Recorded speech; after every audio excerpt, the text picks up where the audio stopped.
1998年11月1日、天皇賞秋。このレースの6割という圧倒的支持を集めたサイレンスズカの単勝は 1.2 倍。まさにサイレンスズカのためのレースと言っていいほど、サイレンスズカ一色に塗りつぶされました。破竹の6連勝という成績を引っ提げて臨んだこのレース、栗毛の逃亡者がどんな逃げを打ち、どんな勝ち方をしてくれるのか。東京競馬場を埋め尽くした14万大観衆の興味はこの一点にあったのです。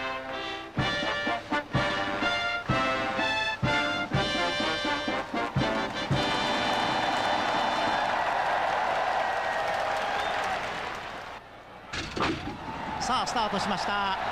各馬まず一斉のスタート。内から早くもサイレンス鈴鹿。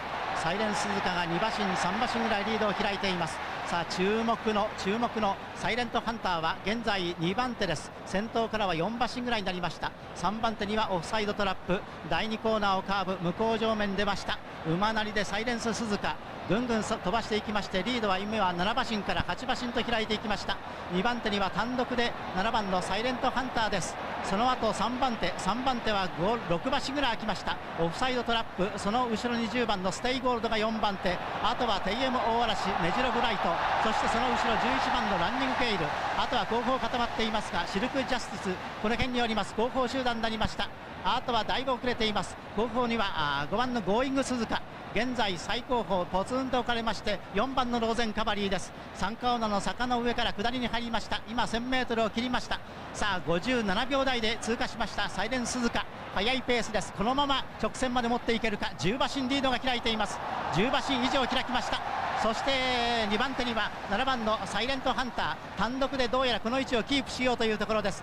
開いていますが、さあどうでしょう。ちょっとおかしくなった1番のサイレンス鈴鹿がちょっとおかしくなったようです。サイレンス鈴鹿がどうやら足元おかしくなりました。さあ大変なことになりました。3コーナー坂での思いもよらぬ故障発生。自ら描いたシナリオ通りに進んできたドラマは最終コーナーを迎えることなくその幕を閉じてしまいました。限界を超えてしまったサイレンス鈴鹿が駆け上ったのは府中の長い直線ではなく天国への道だったのです。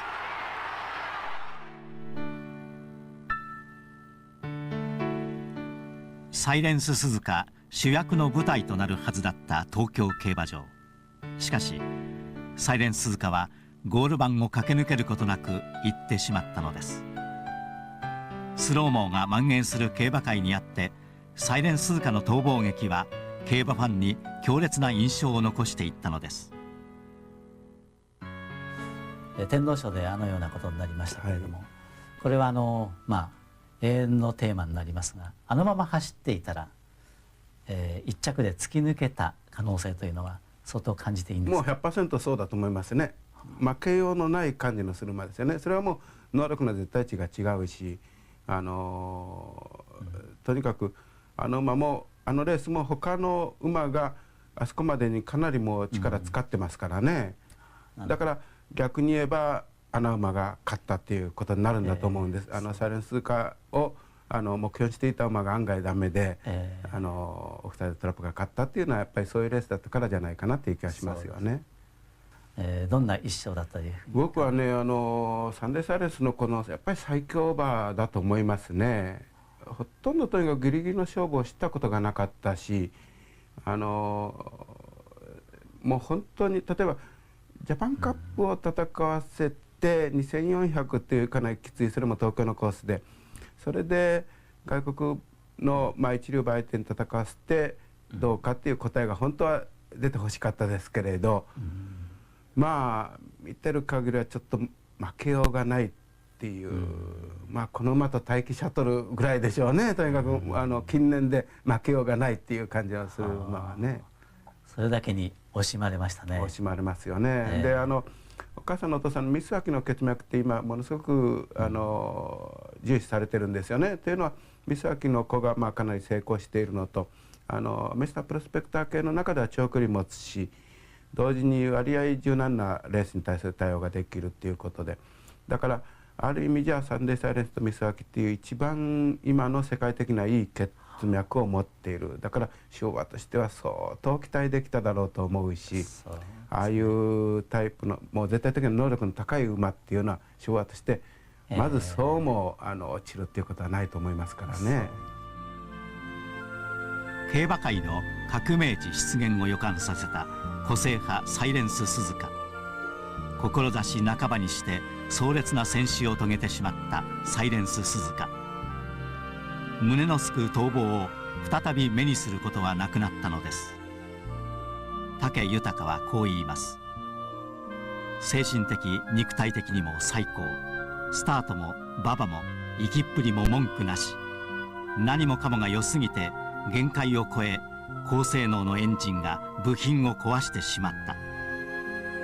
そして2秒は離して勝っていたというつぶやきの中に無念さと愛馬への愛しさがにじんできます。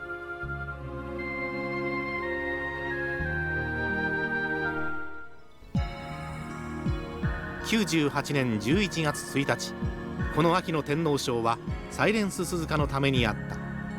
迎え撃つ相手には春の天皇賞馬メジロブライト、昨年のグランプリホースシルクジャスティス、他にもステイゴールド、オフサイドトラップといった強豪が名を連ねてはいたものの、こと 2000m のスピード決戦に関しては彼の敵ではなかった。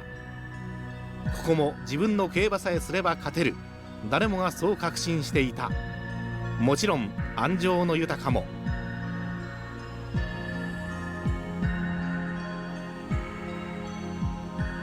運命のゲートが開いた。向こうのスタート地点、ゲートが開きます。ポーンと白い帽子、サイレンス鈴鹿が仮柵が内側に移動したグリーンベルトに向かってずっと上がっていく。さあ期待に応えて武豊とサイレンス鈴鹿早くも先頭、そして6番のオフサイドトラップ、ゼッケン7番サイレントハンターが2番手につけていきます。外を通りましてステイゴールドあたり2コーナーのカーブへと入っていきました。早くも8馬身ぐらいの差をつけてサイレンス鈴鹿と武豊が行く。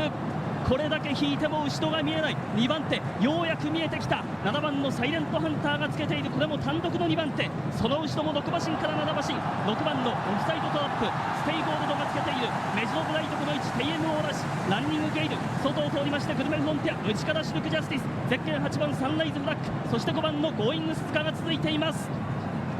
かなり縦長の展開、まもなく3コーナーの手前、1000m の標識は果たしてどのぐらいで通過していく。今通過57秒台で過ぎていった。3コーナー飛ばしに飛ばしてサイレンス鈴鹿、武豊が行っている。まだその後ろ単独の2番手でサイレントハンターが続いている。後続の各馬大丈夫なのか、捕まえることはできるのか。大欅の向こうを過ぎていきました。サイレンス鈴鹿予定通りにはちょっとここで手応えがどうなんだ。さあここで抑えるような格好、ちょっとサイレンス鈴鹿に故障発生です。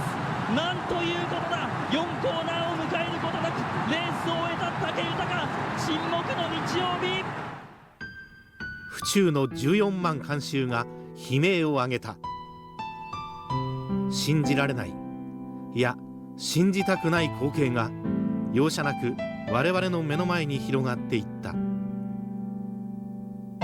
彼の競走馬生活最大の目標だった晴れの舞台、夢に見た大舞台、苦難の末そこに立った日が彼の命日となった。まだ今でもね、やっぱりもうしょっちゅう思い出してしまいますよ、やっぱりね。彼がいたらなとかね、乗ってた時のこととか本当に思い出しますからね。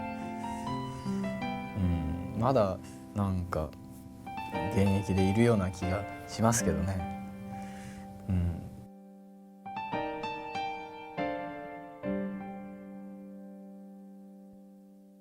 それぞれの騎手が彼にいろんなことを教えてくれて、武さんが最高のあれをしてくれたと思いますけども、皆さんに感謝したいと思ってます。はい。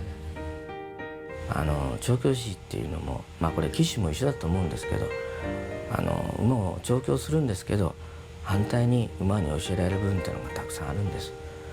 それで、サイレンス鈴鹿っていうのは私調教してまして、泣き言の何もいらない馬だったんですね。もう5歳になったサイレンス鈴鹿っていうのは展開がどうのこうの、その枠順がどうのこうの、天候がどうのこうのと、こういうの関係ないわけですよ。自分さえその素直に、その自分が気持ちよく走ってくればもう負ける気がしなかったですよね。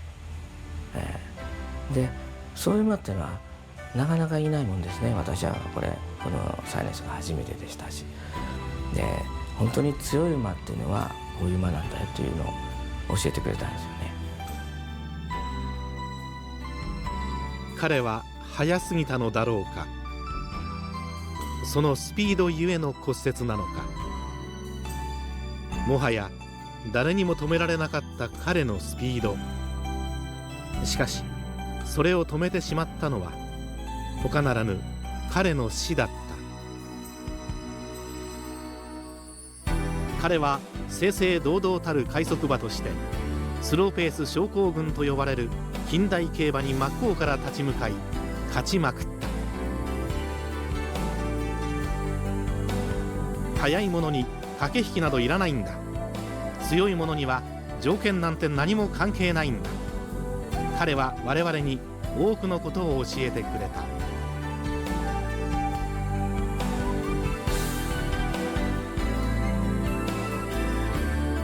サイレンス鈴鹿、彼こそ希代の名馬。どうしても彼の産区が見たかった。しかしもう言うまい。今は彼が残してくれた心の遺産を大切に引き継いでいくことだけを考えよう。彼へのせめてものレクイエムとして。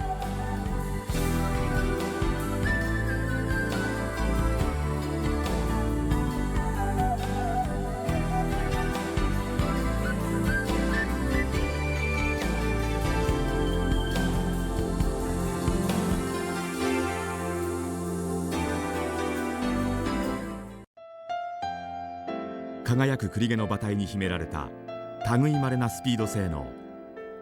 圧倒的な速さを武器にターフを駆け抜けたサイレンス鈴鹿は短すぎる逃亡伝説を残し、我々の前から姿を消した。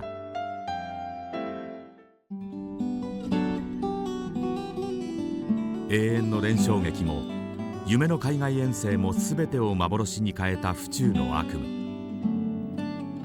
左前足の粉砕骨折で輝けるスピードの伝説は幕を閉じた。